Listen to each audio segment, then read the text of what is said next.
My older brother, Shane, had spent the last 10 years in prison, and it looked like he might be in there for the rest of his life. However, he called me recently to say that they were opening up a new early release program, and they would let him out immediately on a probationary period if he agreed to participate. Some sort of new process, an ethical alteration to prevent future criminal activity. God, how I wish now that he had just told them no. Growing up, Shane was my hero. My mom has had a rough life. She got pregnant with Shane when she was 16, and her parents kicked her out of the house for it. Afterwards, she went to live with Shane's father, who was in his early 20s and had a small apartment in the worst part of the city. And he treated her terribly, forcing her to drop out of school and get several jobs so he could spend the majority of his time drinking and partying, hitting her whenever she stepped out of line. But she was terrified of raising a baby alone. She tried her best to make it work with him, but it just wasn't enough. When she started showing, he realized that he didn't want to be a dad and kicked her out too.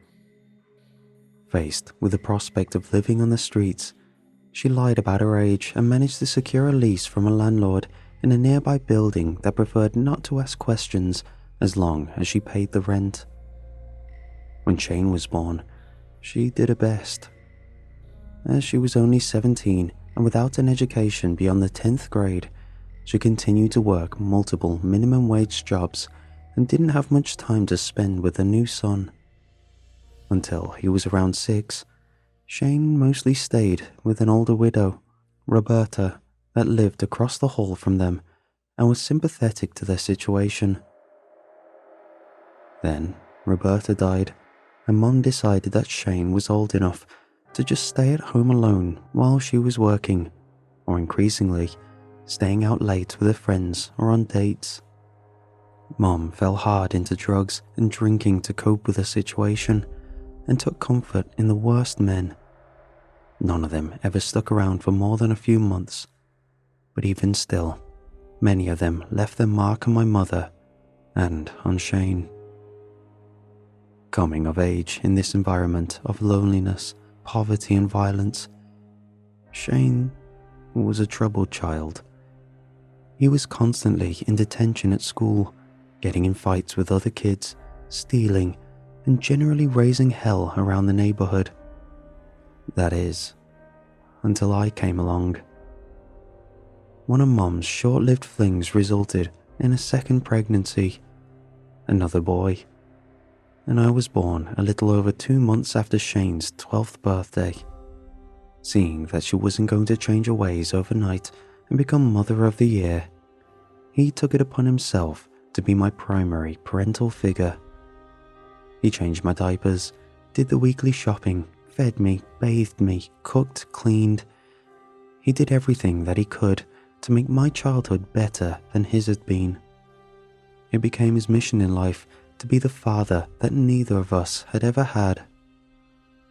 At school, he opened up a little bootleg shop out of his locker where he'd sell candy, trading cards, snacks, and once he was in high school, cigarettes and liquor, just to make a little extra money to buy me clothes and toys.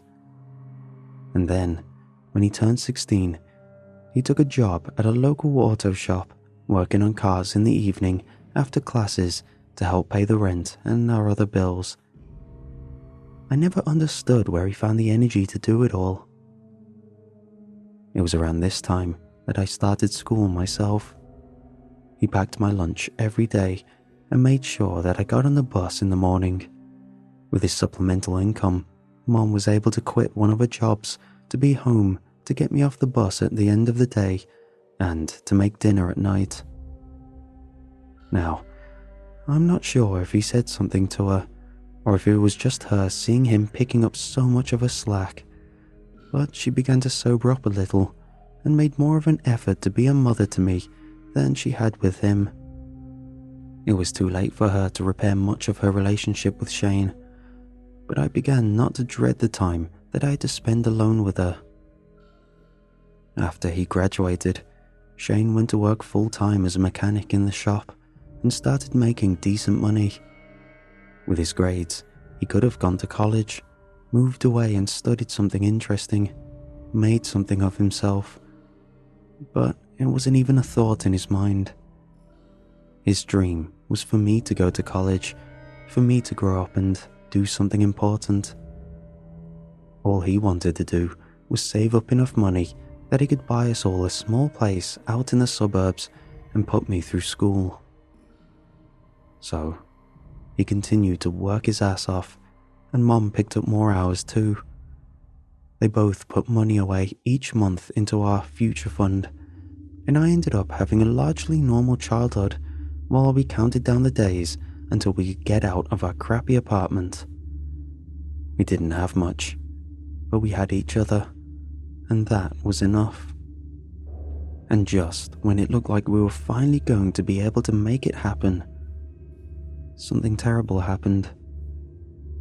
When I was 14, Shane got arrested. He was always looking for opportunities to make extra cash, to help us save up faster and start a new life, and his boss, Mr. Franks, would give him side work sometimes. Mostly, this involved him driving one of the cars from the shop and dropping off or picking up a package here or there. He never knew what was in these packages, nor did he care to ask, but he was always well compensated for his efforts.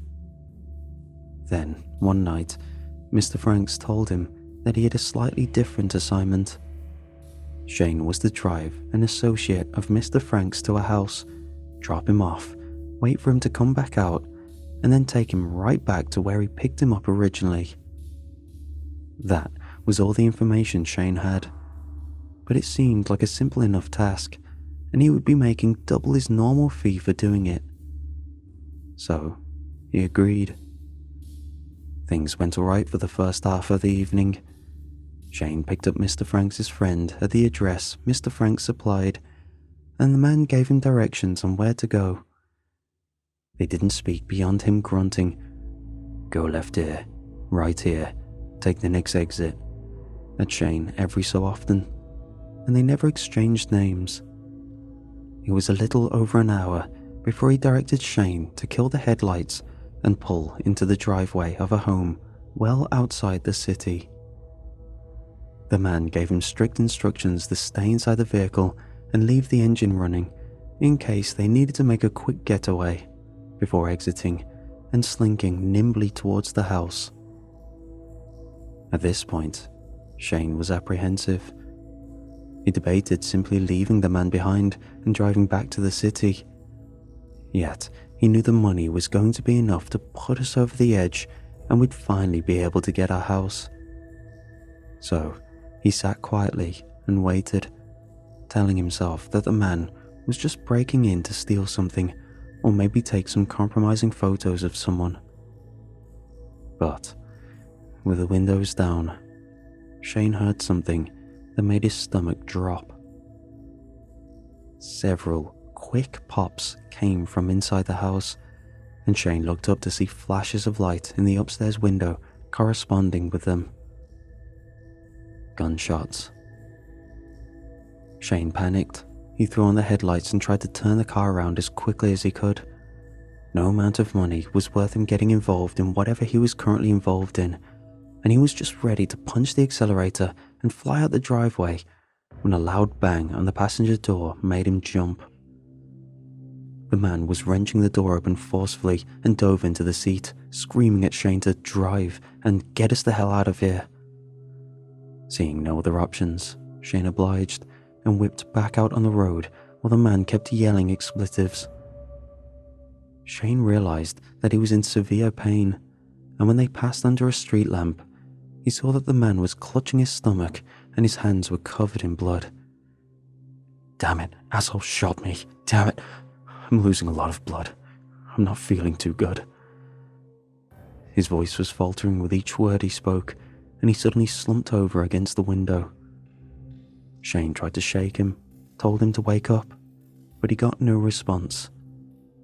Not knowing what to do, he searched for the nearest hospital on his phone and followed the directions to it. He parked on the curb near the emergency entrance and dragged the man inside, announcing loudly that he'd been shot and needed help. Several doctors and nurses helped load the man onto a gurney and wheeled him away into surgery while they started asking Shane questions about him. What's his name? How old is he? How was he shot? Shane couldn't give them any answers. He was in somewhat of a state of shock, and his mind wasn't processing information quickly enough. He couldn't think of a believable reason on the spot for why he had a man that had been shot in his vehicle, and simply opted to tell them that he didn't know and asked if he could leave. They told him that because he'd brought in a gunshot victim, he'd have to wait to speak with the police, and handed him off to hospital security. While he waited for the officers to arrive, he thought of calling Mr. Franks, but he couldn't get away from security to have a private conversation. So he just sat quietly and tried to think of a good story. What he came up with was that he'd been driving nearby when the man flagged him down at an intersection, and Shane had simply pulled over to help, only to realize that the man was gravely injured. It might have been flimsy, but he didn't think they'd have any way to prove otherwise, and just hoped he'd have a chance to speak to the man before the cops did, so they could corroborate each other. However, it didn't matter much what excuse Shane came up with, as he was arrested as soon as the officers arrived, before he could even give his weak fabrication. It turned out the house Shane and the man had gone to belonged to a detective, had been investigating Mr. Franks for drug smuggling. Shane had unknowingly driven the man to an execution, and the execution had gone horribly wrong. The detective heard their car pull into his driveway and was armed and waiting when the man broke into his bedroom. They'd exchanged several shots with one another, and the detective had been fatally hit in the head while his wife took a round to the chest. The executioner must have thought she was dead, or was so flustered at having been shot himself that he didn't make sure she was gone before leaving the house. She'd been able to call 911 and explain what happened before expiring herself. Given she told them that her husband managed to shoot their attacker, the police had been put on high alert for any gunshot wounds arriving at local hospitals, and when they relayed this information to Shane as they arrested him, he broke down and confessed to the whole thing. Unfortunately for Shane, the executioner didn't make it. Shane tried to explain to the officers that he had no idea what was going to happen when they drove to the house, but they wouldn't hear any of it. Mr. Franks was arrested too, but he of course had an alibi for the night, and they couldn't find any evidence to tie him to hiring the man. What's worse, Mr. Franks tried to pin the whole thing on Shane. As Mr. Franks explained it to the police, he had complained to his employee that the deceased detective had been annoying him and making his business difficult. He had no idea that Shane would try to kill him over it. The evidence showed that Shane had been driving the car, and there was nothing forensically to tie him to actually being in the house or having pulled the trigger, so they charged him with accessory to murder. With his word against Mr. Franks and no hard evidence either way, they didn't believe they could prove that Shane had indeed planned the whole thing, but they could definitely prove that he helped the murderer kill a detective and his wife in cold blood. They threw the book at him. We spent all the money that we had on his defense, even though he tried to tell us not to. But no matter how much we worked to argue that Shane hadn't a clue what he was doing that night, we couldn't prove it, and the court wanted to see justice for such a heinous crime. He was given a sentence of 30 years to life and hauled off to the state penitentiary, with us barely having time to say goodbye. For the next 10 years, I visited him as often as possible, and he called me whenever they'd let him.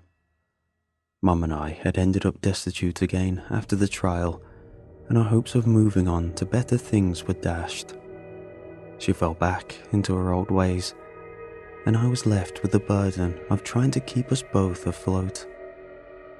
Worse than she was before, she wasn't able to hold down steady work, and I had to take on several jobs to pay our bills. No matter her faults, she was still my mother, and she had been good to me for years. I couldn't leave her to die in squalor. Mine and Shane's dreams of me going to college once I graduated high school evaporated. Yet Shane remained optimistic. It's one thing that never ceased to amaze me about him. All those years he spent grinding when I was younger, all throughout his trial, and even throughout his time in prison, he always kept a positive outlook, always wore a smile.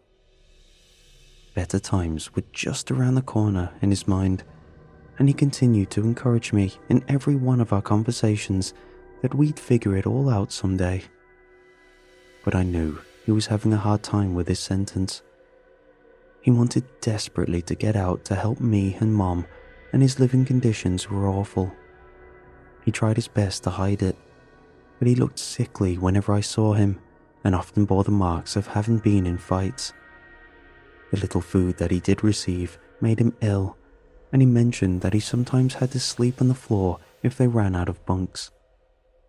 My brother had just been trying to make us a little extra money to improve our lives, and now he was suffering for it, and maybe would be for the rest of his life. Then, a few months ago, he called me and was far more excited to talk than usual. He told me he'd been selected as a potential candidate for the prison's new early release program. At the time, he had 20 years left before he'd be eligible for parole, but if he agreed to participate, they'd set him free right away. As it was a new process, there'd be some additional oversight on his time outside, and if things weren't going well, he could still be brought back in. But it was a chance. "That sounds way too good to be true," I said. "What's the catch?" "Well, they said I'd have to undergo an experimental procedure. Called it being ethically altered. Cutting-edge science, they say, though. Apparently, it removes your criminal tendencies or something, and can guarantee that you'll never commit another crime. But the beauty is, I haven't really got any criminal tendencies in the first place, so it shouldn't do anything to me." He was speaking so quickly, I barely caught it all. I was hesitant. "I don't know, Shane. I don't like the idea of you being used like some kind of lab rat. And what do you mean, ethically altered? That sounds... I don't know. Is it like a surgery they want to do in your brain?" "Yeah, I know it sounds a little off, but it's just a term the prison probably came up with to make it sound nice for the people outside. Anyway, they said no surgery, no drugs. They won't tell me exactly what the process is. Guess it's top secret stuff, but apparently there's nothing physically invasive about it. My guess is they're going to strap me into a chair or something and put a helmet on me that'll pulse some kind of waves through my brain and try to rewrite it to be more docile." For thinking that he might undergo a procedure that would potentially alter his brain, he was sounding remarkably nonchalant. "Dude, that sounds super sketchy. If they won't tell you what exactly they're going to do to you, what if it messes up your brain? What if it kills you?" I was growing less convinced that the idea was good with every word. "It won't kill me. They gave me a guarantee of that. Yes, they said it would change me, but like I said, they were talking about removing my criminal tendencies, and you know that I'm not really a serious criminal or anything. Look, this is an opportunity for us, Jack. 10 minutes. That's how long they said the whole process takes. 10 minutes, and I'm back with you and Mom. 10 minutes, and we can get our lives back on track. I can get a job, and we can save up money again, You'll go to college. It'll be just like we planned. Mom will probably even get out of a downward spiral and start helping out again." His last few sentences made me realize that he hadn't been calling to ask for my opinion on his participation in the program. "You've already signed up, haven't you?" I asked him. He paused. "I love you, little brother." The line went dead. I didn't hear from him again after that. He normally called once every few days, but the phone didn't ring for a week. When I got a day off work, I drove up to the prison to see him in person, but I was told that I couldn't. He was apparently sick and in the infirmary. I told them that he'd been talking about participating in the new early release program and asked if his illness was related to that. They told me that he just had the flu. However, they also said that there was no new early release program that they are aware of. Leaving them with a message to have him call me as soon as he was feeling better, I went home with a pit in my stomach. Something was wrong. In all the years he'd been inside, Shane and I had never gone this long without speaking. Sure, he'd gotten very sick a few times, but he always called before heading to the infirmary to let me know he might be out of touch for a little while. Why hadn't they known about the early release program? Were they lying? Did something go wrong with the process and they were trying to cover it up? Or had it really been so top secret that not everyone in the prison was privy to the information? In any case, I knew all I could do for the time was wait. Another week passed without a call, and I made another trip to the prison, where I received the same story. He was still sick, and I couldn't see him. I was more forceful this time, and demanded that they let me visit him in the infirmary if he was really that ill. They told me that that would be impossible. It wasn't until they threatened to escort me out physically and not allow me back for future visits that I finally capitulated and left of my own accord. After the third week with no word from Shane, I was convinced that something terrible had happened to him and the prison was trying to hide it. I called up there so much asking for information on him or his program that they blocked my number, and I was on the brink of writing directly to the government when my phone rang. It wasn't Shane. It was someone from the prison informing me that we could come pick him up the next day. He was being released on parole. That was it. I started to try to reply with questions, but they cut me off saying, "He'll be available at noon," before hanging up on me. I couldn't believe it. 3 weeks of radio silence, and now, suddenly, he was getting let out. They were really letting him go. I was going to have my brother back.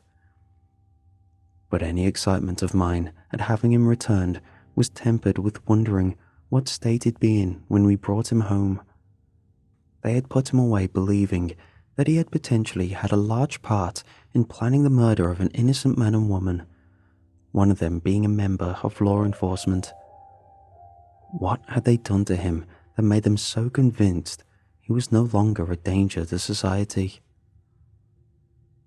I only needed to wait until we picked him up the following day to understand why they weren't worried about him anymore. Shane had been right about one thing. Mom was different with the prospect of him coming home. She only had half her normal morning helping of vodka and actually ironed her clothes, although her hands were shaking so badly as she did it that it didn't help much. We even had our first real conversation in years about how things were going to be okay now that he was coming back. Yet, when we saw him, we quickly realized that it wasn't going to be the homecoming we'd hoped for. Shane was different. The smile that he always wore was gone. In fact, all the life that normally filled his face seemed to be missing. He wore a vacant expression and stared into the distance as if he recognized nothing in front of him. When I called his name, he turned to face me, but it was as if he only did it because he recognized the word Shane and not his brother's voice. I wrapped him up in a hug and asked him if he was okay, told him how happy I was to see him and that he was free. He didn't hug me back. His arms lay stiff at his sides. Shane had always been a big hugger, especially with me, and I'd expected that on his first day of freedom. He'd give me a huge squeeze. I got nothing. Pulling back, I grew worried. Shane, what the hell? Are you okay? What did they do to you? I shook him slightly as I asked. I feel okay, he responded, so mechanically that I could scarcely recognize his voice from the AI ones that I used for voiceovers. Just when I was about to begin screaming at the guards that were helping escort him to explain what was wrong with him, a thin, dark-haired woman in a lab coat approached us and introduced herself as Dr. Kosick, head of the new program. Are you Shane's brother? She asked. He listed you as his post-release guardian. Yeah, I am. What the hell did you do to him? I snapped at her. She considered me coolly. Your brother is one of the first people to undergo a revolutionary new process that is going to change the way we handle criminal justice in this country. No longer will we need to lock away the worst members of our society forever. We'll be able to give them the alteration, and they'll be able to rejoin the rest of us. You should be proud of him, she said with an air of condescension. That's not my brother. I didn't like her superior attitude. Shane has never stood still for more than 10 seconds in my entire life. Look at him. Shane hadn't moved an inch where the guard that was escorting him stopped when we walked up. He looked over towards me and Dr. Kosick whenever he heard the word Shane, but then, realizing we weren't speaking directly to him, turned his head straight forward again and stared blankly into space. You need to lower your voice. She bore an expression of annoyance. I understand that the effects of the process may be shocking at first, but you'll see, in time, that he's better off this way. You have to remember that your brother committed a heinous crime and likely would have done something similar in the future had we let him out via the normal practice. In any case, the effects cannot be reversed. What we need to discuss now is the path forward. Screw you, lady. I was seething. You don't know anything about him. He was innocent. He was a good man. And what do you mean the effects can't be reversed? You change him back. Change him back right now. I don't care if he sits in here for the rest of his life. At least he'll be himself. She was starting to mark some things off on a clipboard, and I could tell was only half listening to me. Looking up, she began. Again, the process is irreversible, and you will find that your brother signed a binding agreement to participate in this trial. He's been evaluated over the last several weeks by medical staff and government officials, and everyone is on board with moving forward with Phase 2, public reintroduction. At this point, you have two options. Option 1, you can sign this, and you'll get to take your brother home. For the first month, you will call me daily to discuss how he's doing, and we will make periodic home visits to inspect in person. We'll help him get work so he can start contributing to society again like a law-abiding citizen. You will not disclose anything about this process to anyone, and if anyone should ask how he got out early or why he's acting so differently, you'll say that he's been reformed and he was released early due to good behavior and overcrowding. Any violation of these terms and he'll be brought right back here and you will lose all future visitation privileges.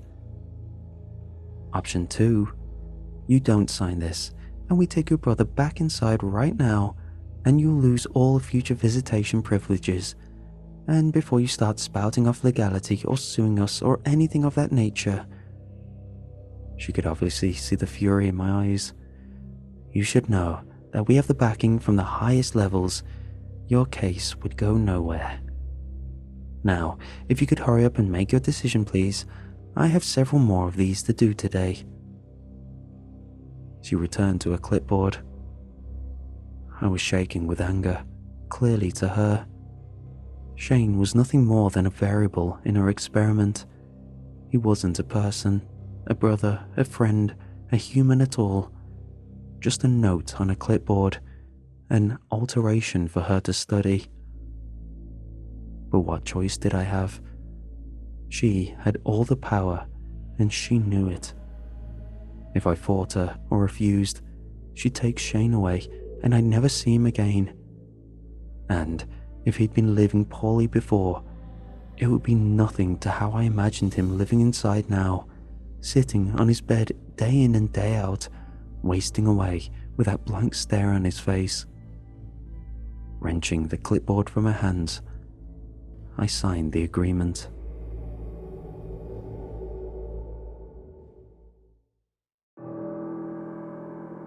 We rode home in near silence. Both Mom and I tried to ask Shane questions about the process he underwent, but all he could tell us was, "I don't remember." I was just about to ask him what he did remember, to see if he even really knew who we were, when he abruptly announced, "I'm tired. I need to sleep." Again, his voice had no emotion behind it. It sounded as if a computer was reading off lines from code. Wondering now if they'd turned him into some sort of cyborg, I looked in the rear view, half expecting to see red eyes staring back at me. But I was surprised to find he'd already fallen asleep. Instantly, as soon as he'd said it, he went to sleep, like it was the next line in a command string. I made a plan to go over his entire body with a metal detecting wand that I had at home from one of my security jobs as soon as we got through the door. When we arrived at the apartment complex and parked the car, he was still snoring. I had to open the back door and shake him slightly to wake him. In the past, when I'd woken him from a deep slumber, he'd always been a little grumpy. It was the only time I was cautious around him. On instinct, I stood slightly back as he opened his eyes, awaiting a tirade of frustration and asking for 5 more minutes. But he just stared straight ahead again. "Shane?" I said his name. He turned to look at me, but didn't reply. "Hey, we're home. You can get out of the car now and we can go inside." I wondered how much of his behavior was due to the alteration, or how much might be due to him having been in prison for 10 years and always having to be told what to do. "Okay." His vocal cords made the sound, but it's hard to describe. It wasn't his voice. I know that doesn't make much sense, but I've heard that voice for 24 years. I know the quality, the cadence, the inflection. It just wasn't his. Mom had already given up. She started crying in the drive home, and the minute we parked, she'd run upstairs. I knew to go hit the bottle, or maybe something stronger. Shane exited the car, and I closed the door behind him. Surprisingly, he started walking towards the elevators, like he knew where he was going. I decided not to say anything and see if he remembered where he lived. He hit the up button, as he should have, and selected the correct floor once he was inside. When we exited on our floor, he made a direct line for our unit. I followed him closely and watched as he opened the door, just as he'd done hundreds of times before. However, he stopped right after stepping through the threshold and stood stock still again. I nearly crashed into him. He seemed to be waiting on the next set of instructions, so I told him to go sit at the kitchen table for now. "Okay," the voice came again. Just as I'd planned to do on the drive back, I ran my wand over his body and found he had no metal inside of him. I felt his head for signs of stitching or scarring and discovered nothing. I checked every inch of exposed skin for surgical markings, but at least, to my untrained eye, he was clean. The entire time I did my examination, Shane didn't move, nor did his expression change. That blank stare just fixated on the wall in front of him, and I got the impression I could do nearly anything to him and he wouldn't respond. I sat down at the table across from him and started asking the questions that I'd wanted to ask in the car. "Hey, Shane?"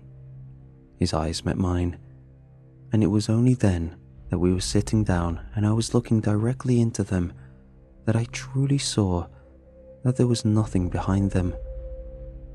Whatever it was that made Shane Shane was gone. I was looking only at a collection of cells, a biological mass that could walk and talk but had no personality, had no life. It terrified me. My voice quivered as I asked, "Shane, do you remember your full name?" "Yes." "What is it?" "Shane Theodore Thompson." It was like he was recalling a date stored away in a hard drive. "Do you know who I am?" "Yes." "Who am I to you? And what is my full name?" "You are my brother, Jack Francis Thompson." "How old are we?" "I am 36 and you are 24. I was happy to see that he at least knew who he was and who I was, but this was all information they could have had him memorize at the prison. I wanted to ask something more personal to see if he really had all of Shane's memories. "Who did you lose your virginity to, and where did it happen?" "Elise Sherman, and in a parent's basement." Now this story was one that Shane and I laughed about often. Elise's father had come downstairs while they were in the middle of the deed, and he chased Shane out of the house with Shane's pants around his ankles. It had woken the neighbours, and several of them got an eyeful of Shane's business while he desperately tried to pull his pants up and dive back into his car. But this time, he relayed the information with no humour, no crack of a smile, remembering the absurdity of it all. The information was there, in his head, but it was as if he had no connection to it. I realised that they hadn't removed his criminal tendencies as they told him they were going to do. They'd removed him. I don't know how they did it, and at the time, I still wasn't sure what they'd done, but I knew that he wasn't there anymore. Shane's body was sitting right in front of me, but my brother had died somewhere in that prison. Over the next several weeks, I kept my agreement with Dr. Kosick. I called her daily and informed her of how things were progressing with Shane. There weren't really any changes to report. As she'd stated they would, they helped him secure a job at a local grocery store, and she checked in on him in person twice. She couldn't have been more delighted with the success of her program, if you could really call it that. I surely didn't. Yes, Shane hadn't committed any crimes and seemed highly unlikely to ever do so, but Shane also hadn't done much of anything. He was operating on what I would have called pure animal instinct, outside of being given direct instructions. When he was hungry, he ate, thirsty, he drank. When he needed to use the restroom or sleep, he did that as well. But beyond that, I had to tell him to do anything. Shower, brush his teeth, get dressed, go to work. At the grocery store, he had to be given specific tasks by his boss, and he was able to perform them perfectly. But he took no initiative beyond doing exactly what he was told to do.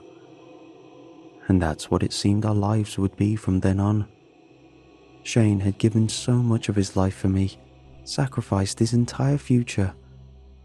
I didn't mind helping him for once, and decided that I would continue to support him in this state until the day that one of us died. But then, last week, something changed. Shane and I share a bedroom, and I awoke around 3 a.m. to an odd scratching sound. We are no strangers to rats on our building, but this was different. It was coming from near Shane's bed. I walked over to investigate, using my cell phone light to check for vermin. I couldn't find anything. And as I approached, the noise simply stopped. Too tired to care much, I went back to sleep with plans to look into it in the morning. Yet in the morning, those plans were driven straight out of my mind. It was the smell of bacon that woke me the second time, and I opened my eyes in confusion. Mom hadn't gotten up to make breakfast in years, and Shane hadn't cooked anything since his return. He just ate pre-made meals or leftovers from the fridge. Rolling over, I saw that Shane's bed was empty, and I sat up quickly in astonishment.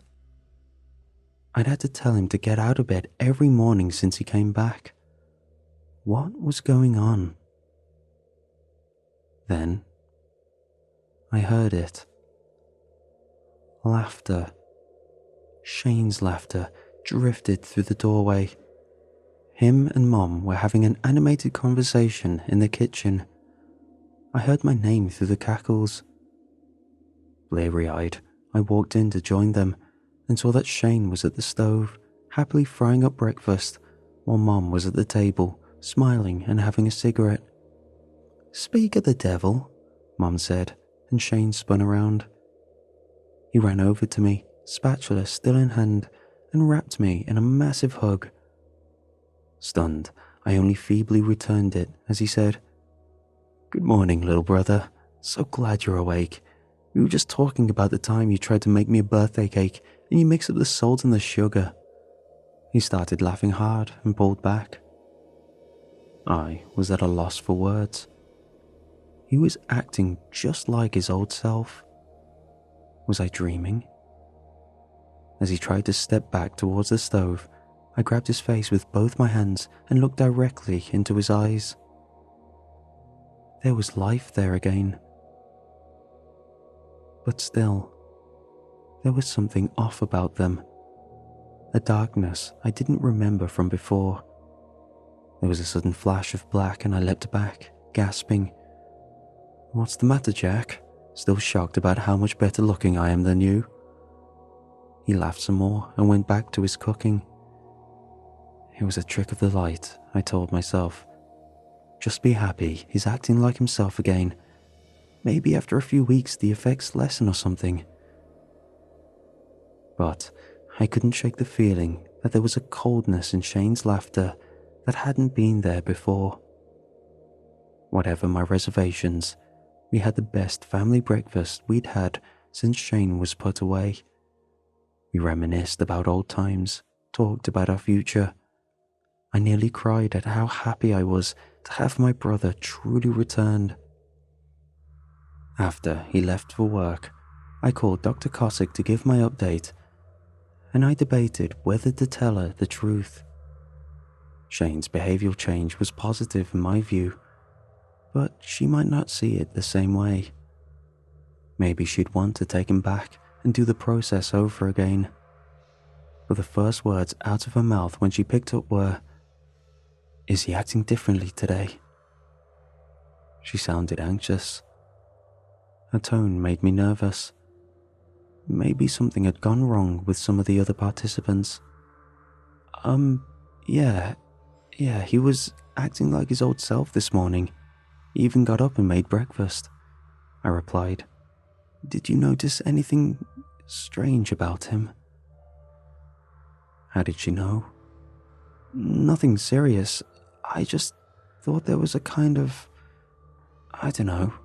His eyes looked different. What's going on? Damn, just hang on tight. I'll come out and check in on him tomorrow. And she suddenly hung up. My heart was hammering. She knew something. She'd been expecting exactly what I told her. I tried to call her back, but it went straight to voicemail. For the rest of the day, I tried to act as normally as possible, just as she'd instructed.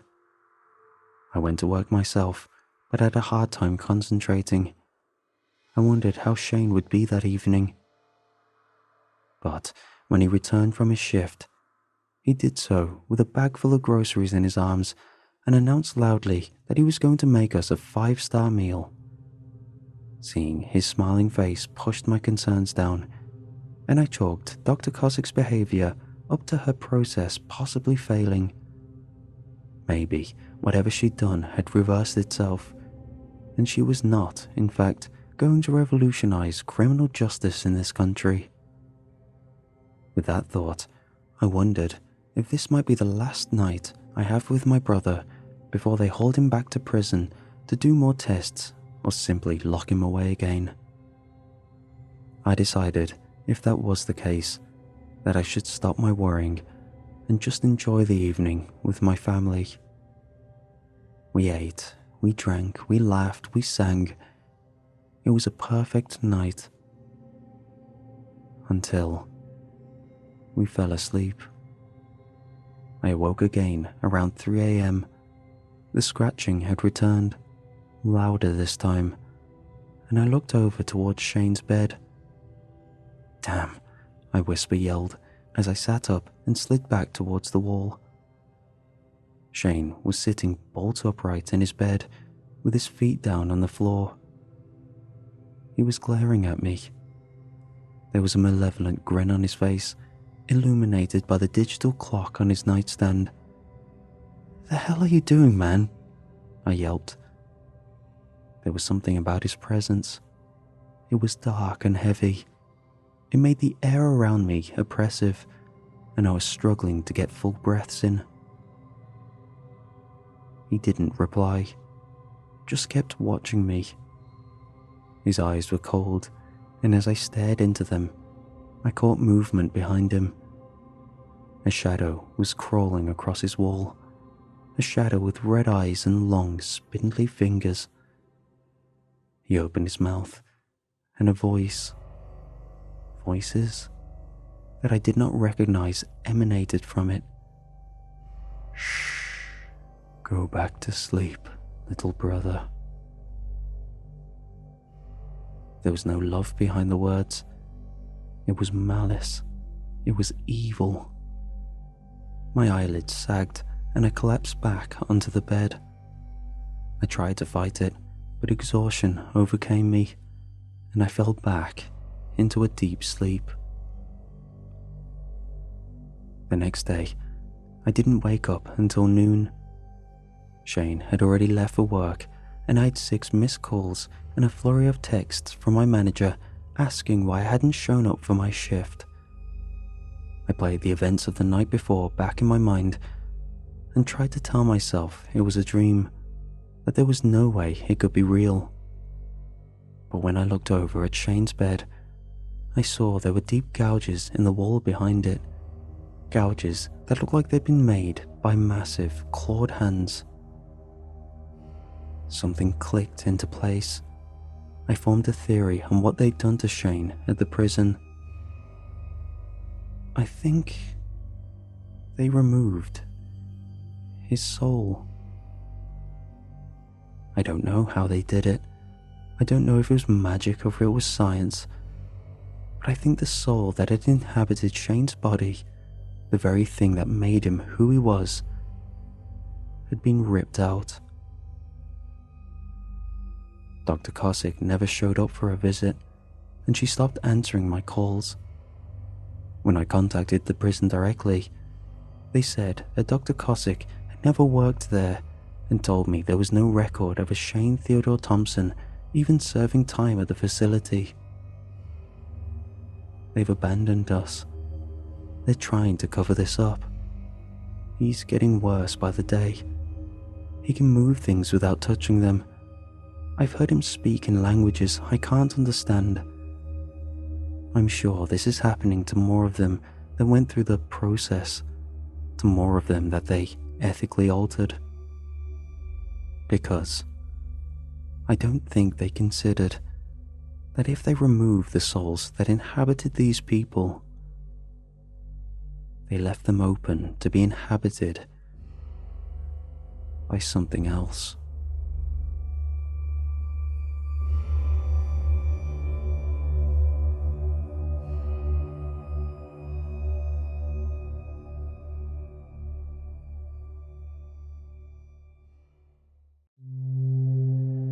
I'm serious this time, Cody said, leaning across the cracked picnic table. His breath smelled like sour candy, and his eyes looked huge behind his bent-up glasses. It's a real ritual, real. I didn't just find it on Google or YouTube this time. I had to go through this whole creepy website you can't even find unless you do this thing with your computer. It's called a hidden browser or something. I snorted and picked at the peeling paint on the table. Yeah, just like the real ritual where you made me eat a crayon and told me my future would come true if I pooped out the whole thing in one piece. Cody shoved me with his elbow, but it barely counted as a shove. He was skinny, always had been, with elbows so pointy he could probably stab someone if he wanted. That was a joke. This is different. I did research this time, real research, hours of it. I leaned back and squinted at him, trying to keep a straight face. Cody doing research usually meant he found some kid on a forum who told him how to summon a ghost with a spoon and a prayer. Thing was, he was my friend, always had been. Ever since kindergarten, when he wore a cape to school for 3 weeks straight and told everyone he had wizard blood. Cody had this thing about creepy stuff. Monsters, spells, ghost stories, you name it. He collected weird facts the same way normal kids collect baseball cards. Every week he had a new ritual or a new monster or a new story about a haunted road he read about somewhere on a blog. Since I had stuck with him through all of it, most kids lumped me into the same weird bucket. We were the spooky kids, the ones who made papier-mâché monsters in art class instead of finger-painting flowers. Teachers thought we were harmless, but other kids mostly kept their distance. I think they figured if they stood too close, they might catch whatever weirdness we had. Cody could be annoying sometimes. He always thought he knew more than everyone else. He had this thing where he would keep secrets on purpose just to drive you crazy enough to beg him for answers. But he was my best friend. So when he looked at me with that dopey, excited face and said, "Come on, it'll be awesome, I swear," I sighed and gave him a fist bump across the table. "Fine," I said, "but if I end up eating another crayon, I'm never speaking to you again." Cody grinned so hard I could see the spot where his tooth had chipped last summer. Deal. And if it does work, this is the last one. Swear on your Pokemon cards. He agreed, and that's when I knew he was serious. We met up after school and got on our way. Cody beat me off the starting line by a mile, his sneakers slamming against the pedals, his bike rattling across the potholes so bad I thought his front wheel was going to pop off. I pushed harder, standing on my pedals and leaning into the race. But Cody had that manic energy you only get when you think you're about to do something historic. We cut through the neighborhood fast enough to make old ladies walking their dogs yell at us. Lawns blurred past, and I could smell fresh cut grass and someone grilling hot dogs somewhere. Cody whooped when we hit the downhill slope by the abandoned video store, arms outstretched, coasting like he was flying. His house came into view at the end of the block, squat and square, a saggy basketball hoop clinging onto the garage by a single bolt. The lights were off. They were always off. His mom worked nights, sometimes entire weekends. His dad was never in the picture. Cody never said why, and I never asked. Whatever had happened, it left Cody half wild and half grown up in a way no one else our age really was. He pretty much raised himself on serial and horror movies. We dumped our bikes in the dirt patch by his porch, the kickstands so useless it was a miracle they stayed up at all. Cody fumbled with his keys for a second before he got the door open. Then he turned and grinned at me. "Prepare to be amazed," he said, puffing his chest out. I followed him inside. The house smelled a little dusty, a little sweet, probably from the mountain of snack wrappers Cody never got around to cleaning up. We headed straight for the basement door. Cody threw it open with a dramatic sweep of his arm, motioning me to go first. I took one step down and froze. The whole basement had been transformed. There were candles arranged in neat little circles around a massive chalk pentagram drawn right into the concrete floor. Bowls of salt sat at every point of the star. Weird junk, broken mirrors, little bones, stacks of torn book pages sat all over the place. The air felt heavier, almost sticky, and it smelled like burnt matches and something else. Cody bounded past me and leapt down the last few steps 2 at a time. He grabbed a crumpled bag of chips from the arm of a ragged chair and tossed it at my face. "Armor up, soldier," he said. "You cannot battle ancient evil on an empty stomach." The bag hit me square between the eyes and dropped to the floor. I bent down to pick it up, feeling my heart thump a little harder. This was way beyond anything Cody had ever done before.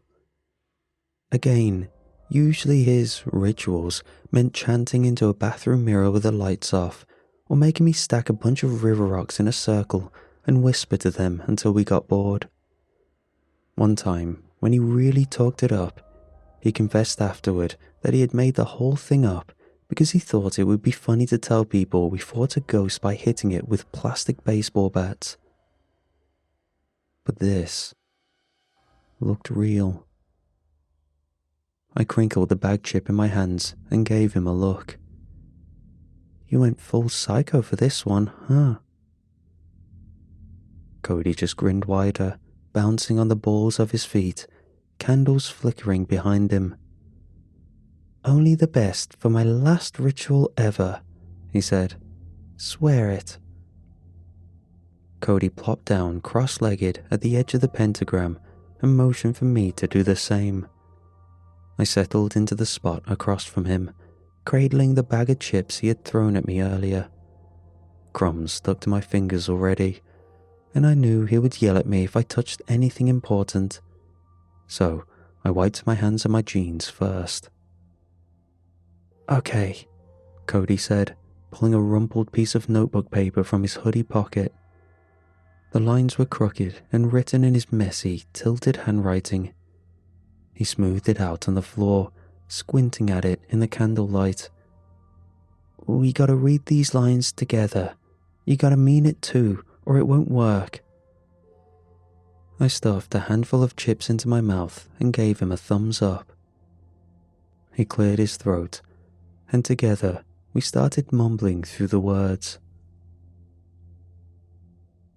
It sounded like total nonsense. Some of it was in Latin, or at least what Cody thought Latin sounded like. Other parts were weird gibberish phrases, things about opening doors and trading names. I mumbled along, half-hearted, crumbs falling into my lap, trying not to crack up when Cody got super intense and threw his whole chest into the weirder parts. Every now and then he would stop and scurry around the circle, fixing a candle that burned too low or pushing the salt line back into shape with the side of his shoe. His forehead was shiny with sweat, and his face had that scrunched up serious look he got whenever he played board games or made spaghetti by himself. I was halfway through another handful of chips when it happened. The pentagram on the floor pulsed. At first, I thought it was my eyes playing tricks on me. Maybe the candles were flickering weird because of the draft from the basement door. But then it pulsed again. A faint red glow crawled along the lines Cody had drawn. I blinked and leaned forward, wiping my hands again, trying to make sure I was not just seeing things. Cody sat back on his heels, mouth hanging open, eyes huge. "I told you," he whispered, bouncing a little where he sat. "I told you." The glow deepened, steady and low, and the candles began to tilt. Not flicker, tilt. Every tiny flame bent inward toward the center of the pentagram, like little soldiers getting pulled by invisible strings. The air got thicker. It pressed against my skin, against my ears, almost buzzing. I could smell something new now, sharp and metallic under the burnt match smell. Cody clapped his hands once, beaming. "It's happening, finally!" "Did you use glow-in-the-dark chalk or something?" I quizzed. He jumped up, ignoring my question, and started pacing outside the circle, waving the crumpled notebook paper around.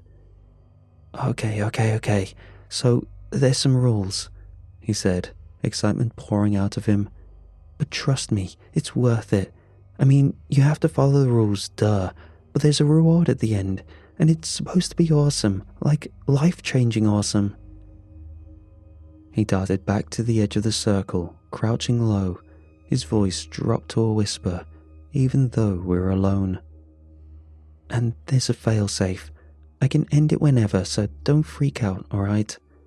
I'm not going to tell you what it is yet, though. I know you. You'll chicken out the second you feel a breeze in your neck or something." I opened my mouth to argue, but the words froze in my throat. Something was moving behind Cody.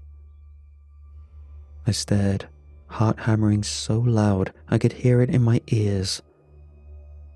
A shape, black, rising slow out of the glowing center of the pentagram, arms unfurling like smoke, but heavier. It towered over Cody without making a sound, just this huge, awful silhouette where nothing had been a second ago. I tried to yell, tried to say his name. My tongue fumbled around in my mouth, pushing out broken pieces of words that did not make sense. Cody frowned at me, confused, his eyebrows scrunched together. "Dude, what do you do?" He never finished the sentence. The thing behind him moved fast. There was a sound, sharp and wet, and Cody's head snapped sideways and tumbled off his shoulders before his body even knew what happened. His body wobbled for a second, knees knocking together, and then it collapsed in a heap beside the pentagram. Blood sprayed across the floor, across the chalk line, across the toes of my shoes. I hit the basement stairs so hard I barely touched the steps. My shoes slipped against the wood, and I slammed my shoulder into the wall. It scraped along the old chipped paint, but I barely noticed. I kept moving, grabbing for the handrail and yanking myself up faster. The second the basement door came into reach, I threw it open so hard it banged against the wall behind it. I tore through Cody's living room, knocking over a lamp with a crash that exploded behind me. My chest burned already, but I could not stop. I skidded out the front door and sprinted for my bike, yanking it upright so hard the kickstand snapped off and skidded across the sidewalk. I threw myself onto the seat, pedaling before I had both feet planted, knees wobbling, tires spitting gravel as I took off down the street. My lungs heaved against my ribs, my legs screamed, my teeth were clenched so hard my jaw ached. It's fake. It's fake. He's pranking me. The words pounded against the inside of my skull with every spin of the pedals. Cody had set it up. He probably hired his older brother or someone from the high school to wear a costume, to pull some sick horror movie trick on me. He'll be standing in his driveway tomorrow morning with a video in his hand, laughing so hard he could barely breathe. He would show everyone at school. The streetlights buzzed overhead, casting puddles of orange across the sidewalk as I tore through them. I blew past Mrs. Redfield's prized rosebush and clipped the edge of Mr. Tanner's garbage cans, sending them rolling out into the road behind me. I finally skidded into my driveway, tires squealing against the cracked cement. My legs gave out halfway off the bike, and I stumbled to the front door, fingers fumbling with the handle before I managed to shove it open. The sound of my parents arguing hit me before I even stepped inside. It was the same fight they always had. Money, schedules, who forgot to pay the water bill this time. Their voices tangled together into one long messy noise that filled the house and rattled the windows. I bolted up the stairs, two at a time. My hands shook so bad I could barely grab the railing. But I made it to my room and slammed the door behind me. I crawled into bed, still wearing my shoes. I yanked the blanket over my head and curled up as small as I could get, pulling my knees to my chest. The smell of sweat and dirt clung to my clothes. My heart thudded against my ribs so hard it hurt. He pranked me. That was all it was. He scared me so bad I thought it was real. That stupid glow-in-the-dark pentagram, that fake monster suit, that blood was probably just ketchup or something he bought at the Halloween store. He was going to laugh about this forever. He was going to tell everyone. I was going to be the joke of the whole school. I squeezed my eyes shut and tried to slow my breathing. Tomorrow, he would text me. Tomorrow he would say, "Gotcha," and send me the video, and I would hate him for a week, and then we would be fine again. Tomorrow, this would all be over.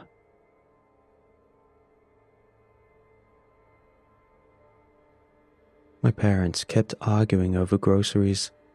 Just another part of the night I could ignore if I squeezed my eyes shut hard enough. I wanted to wait for them to quit arguing and then ask about Cody. Maybe they'd go check, just in case. Then, my dad's voice changed. It cracked, pitched higher, a sound I'd never heard him make before. Something slammed downstairs, hard. Something else toppled over right after it. Glass shattered, thick and ugly. My body went stiff under the blanket. I gripped the fabric tight enough that my knuckles popped. Another slam, louder this time. Something heavy hitting the wall. Then, nothing. Silence pressed against my ears until I could hear my own breathing, rough and shallow under the covers. I stayed frozen for a bit. My parents never fought. I didn't really know what to do. So I sat, waiting for my mum's voice to come cutting through the quiet, waiting for her to yell at my dad again, for the fight to pick up where it left off. Nothing came. I pulled the blanket off my face, moving slow. I slid off the bed, feet hitting the floorboards so soft they barely made a sound. I crept toward the door and pressed my ear against it.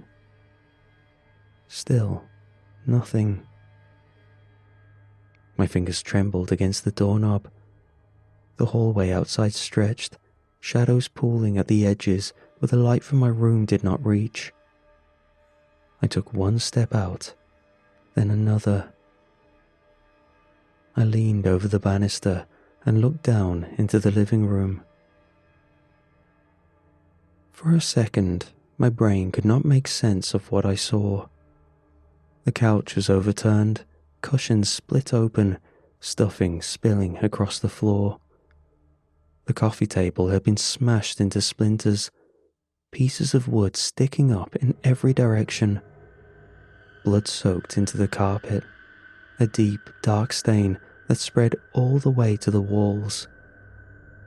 My parents were in the middle of it, twisted and broken.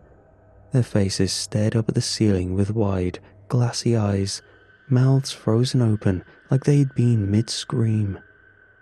Blood pooled under their bodies, seeping into their clothes, their skin already pale.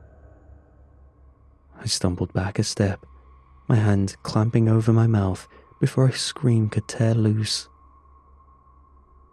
In the far corner of the room, crouched low near the fireplace, something moved. It was hunched over, folded in on itself, head cocked at an angle that made my stomach turn. Its skin was stretched, almost black against the shadows. Then it lifted its head. Its eyes locked onto mine. I knew, without a doubt, it was the same thing from the basement, the thing that had taken Cody's head clean off his shoulders without a sound. It had followed me home. Cody had promised he could end it whenever he wanted. He had said there was a failsafe, a way to stop it. But Cody was dead, and I had no idea how to end it. I turned, started running again, slipping once on the wood and smashing my shins so hard I almost fell. I caught myself on the railing and stumbled forward, crashing through the hallway, barreling down the stairs so fast my shoulders slammed against the wall at the bottom. The creature had moved. I could hear it behind me now, something scraping across the broken floor. I hit the front door full speed, shoulder first, and it popped open so hard it bounced off the outside wall. Cold air slapped against my face. Pain shot up through my legs, but I kept going. Tears blurred against my vision until the trees at the edge of our backyard became one big smear of black. I headed straight for them, gasping so hard my chest felt like it would tear open. The old shack sat half hidden in the woods. It had been there since before I was born, left over from whoever owned the land before our house was built. It smelled like wet wood and mold and raccoons. Cody and I used to play there when we were younger, before we got too old for secret forts. I dove inside, tripping over the broken threshold, landing hard on my hands and knees. I scrambled toward the darkest corner, curling up behind a pile of rotten beams and torn up insulation. The air in the shack was colder than outside. It scratched at my throat with every breath. Dust stuck to the sweat on my face. I pressed my forehead against my knees, trying to fold myself into a ball so small nothing could find me. My heart beat against my ribs so hard it made me feel sick. Every thump louder than the last, until it filled my ears and drowned out everything else. I squeezed my eyes shut and tried to breathe without making a sound. I don't know what it is. I don't know what it wants. And I don't even know how to stop it.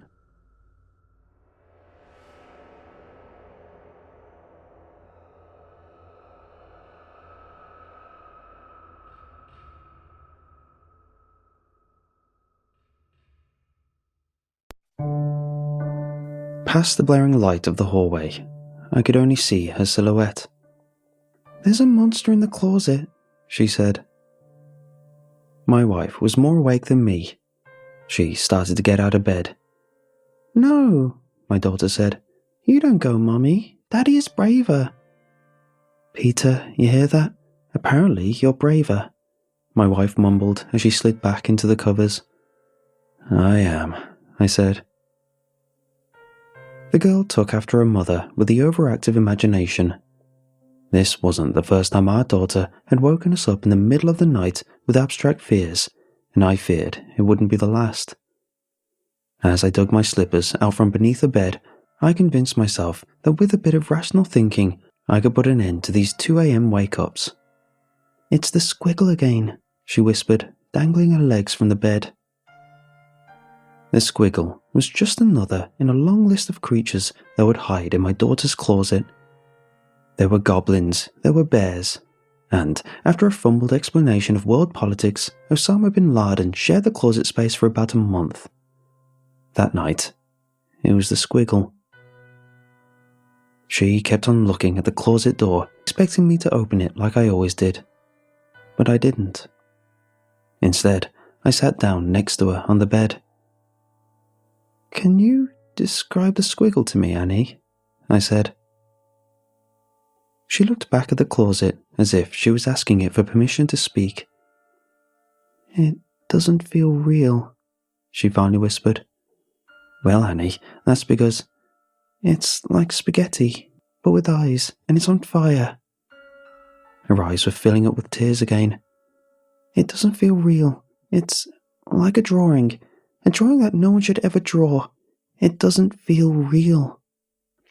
"Annie, have you ever considered the squiggle doesn't feel real because it isn't actually real?" "What does consider mean?" she asked, wiping her tears. "It's when you think about something really hard. It's when you think about something you thought was true, but you think about it really hard and you realize it's not true." The thoughts of the closet drifted from her face. She was no longer a scared child. She was a young mind trying to make sense of the world. "Do you ever consider things?" "Yes," I said, "all the time." "And does it help?" "When I was about your age, your grandfather used to take me to the lake every weekend. One time, while we were out swimming, he told me that there was an angry octopus that lived inside of the lake that ate little boys. I got so scared I refused to get back in the water." "And was there an octopus?" "No, your grandfather was just playing a trick on me. There was never any octopus in the lake, but I didn't believe that. The octopus felt real to me. After hearing your grandfather's story, I was sure I could feel the octopus in the water.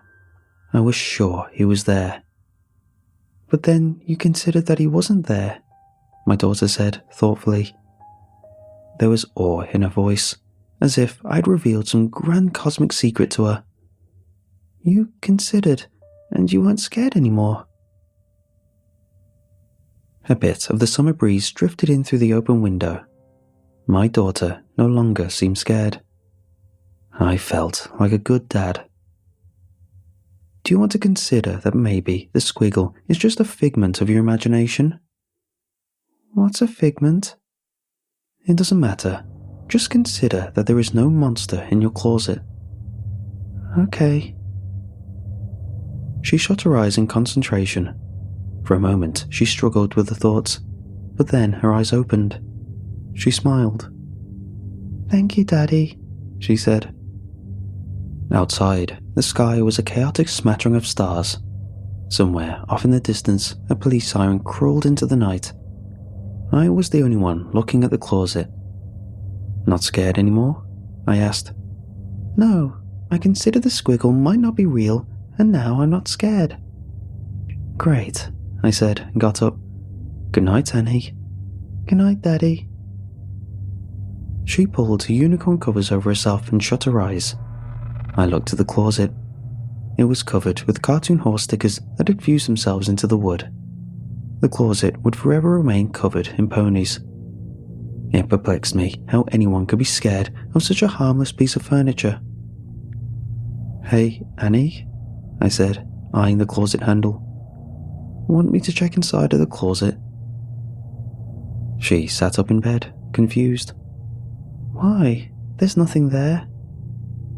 Another rush of pride went through my lungs. The talk had gone better than expected. For old time's sake, I said. She laughed at me as if I was ridiculous for suggesting that something might be in the closet, but she sat up in bed to get a better view. I grabbed the handle and prepared to swing the door open in a theatrical fashion, but I couldn't. I was positive that there was nothing in the closet. I knew that the squiggle was just a product of my daughter's imagination. I even found the idea of spaghetti with eyes to be a bit funny. Yet, somewhere deep within me, a primal fear bubbled. I was consciously aware that the closet was empty, but there was doubt in my heart. Daddy? She asked. Are you scared? No, I said. I'm not scared. I pulled open the door and defiantly stared into the abyss of tiny dresses and coats. For a brief moment, my rational mind took control and chastised me for being overly dramatic. But then, in the darkness of the clothes, I saw movement. I saw that blasphemous monstrosity which confounded my entire perception of the universe. I saw that horrid nightmare pried from the depths of God's fever dreams. I saw the squiggle. The visage of the corroded flesh stole the blood from my face. Its sickly eyes stared deep into my soul. My knees became weak. I couldn't stand in the same world that the monstrosity existed in. The unyielding pressure of an incoming faint pushed my body off balance. Before the curtains of reality came down, I remember swaying toward the closet.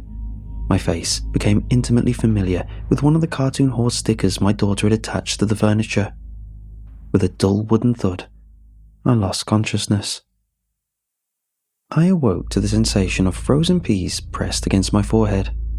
The lights were on. I was on the couch in the living room. Next to me sat my wife, one hand on the makeshift ice pack, the other gripped around a phone. Should I call an ambulance? She asked. No, I said. No, I'm fine. You're shaking. I was. The afterimage of the horror was still bouncing around my skull. The unexplainable madness that I'd witnessed was still sending twitches through my shivering muscles. I'm fine, I repeated. What happened? My mouth felt like it was full of battery acid. There were no words to explain the ghastly fiend that I'd seen hiding in my daughter's closet. I wanted to scream. I wanted to pray. I wanted to beg the heavens for some sort of an explanation to the cruel images that were seared into my mind. I fell, I finally said. I'm fine. Are you sure? Yes. She lifted the frozen peas off my forehead. It doesn't look like you'll need stitches. Good, I said. I wasn't there. I wasn't sitting on the couch being tended to by my wife. I was somewhere else. I was standing, stark naked, before a cruel world I never knew existed. A horrible blizzard of incomprehensible shapes was freezing my bones. I was a frail worm, face to face with the Goliath of the abyss. I was nothing in a world that meant me harm. Yet suddenly, past the fear, past the soul-shattering features of the abomination, something recognizable took hold. A familiar worry grasped my being. I sat up on the couch. Where's Annie? Sleeping, my wife said. I came as soon as I heard the crash. The blood from your cut scarred her for a bit, but she was tuckered out enough to fall asleep. I got up and moved straight towards my daughter's bedroom. My fear of that horrid creature had not passed. With every step towards her room, my jaw clenched tighter and tighter, but my legs carried me regardless. I needed to make sure my child was safe. She was lying in bed, deep in her dreams. The unicorn covers were pulled over her face. Her closet was shut.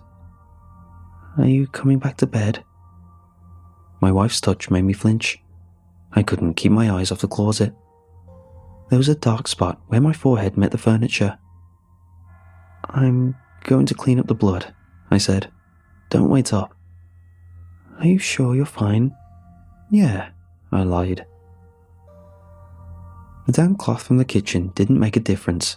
I was too late. My blood had soaked into the cartoon horse sticker. The red splotch would be a permanent feature of my daughter's closet. I would always be reminded of what I had seen. I considered whether the creature that I had seen could have been a byproduct of a lack of sleep, but the thought refused to take hold. The body of the creature had managed to seem both impossible and unavoidably real in the same stroke. I knew that I could not sleep unless I convinced myself the horror had never been real to begin with. With my mind turning faint again, I touched the handle of the closet. My vision was starting to blur. A familiar sound of static started to buzz around my ears, but I didn't let go of the closet door. I needed to confront reality. I needed to believe that the squiggle wasn't real. The empty closet did not lighten my heart. It simply reminded me of what I saw.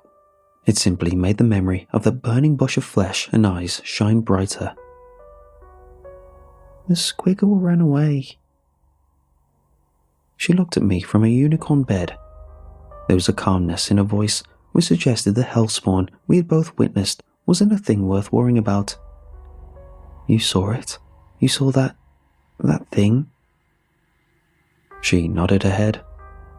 "After you hit your head in the closet door, it crawled over you and jumped out the window." "Crawled over me?" I yelled, louder than I should have. I could hear my wife switch on the night lamp in the bedroom.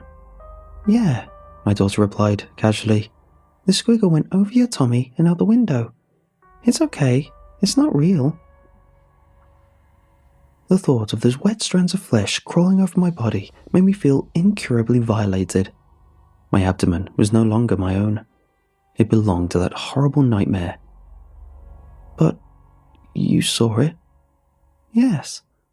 "And you're not scared?" "No," she said, smiling. "I considered whether the squiggle was real, and now I'm brave like you." I wanted to grab her and tell her that she should be scared.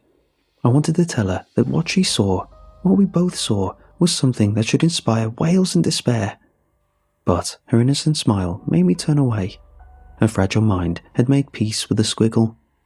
I was the only one being haunted.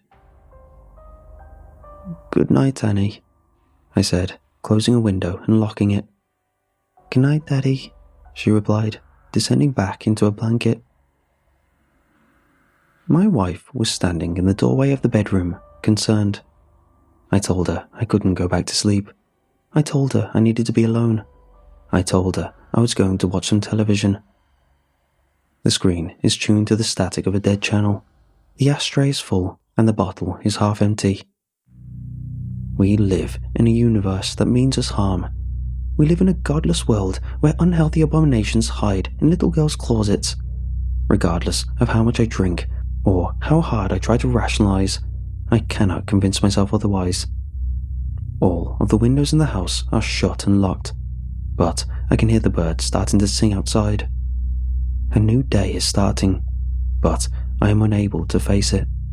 I cannot carry on knowing that thing is somewhere out there, crawling through the grass. I drink more, praying that the liquor will help me forget. I drink more, desperately hoping that I'll be able to convince myself that the abomination was a trick of the eye. I drink more, knowing it won't help.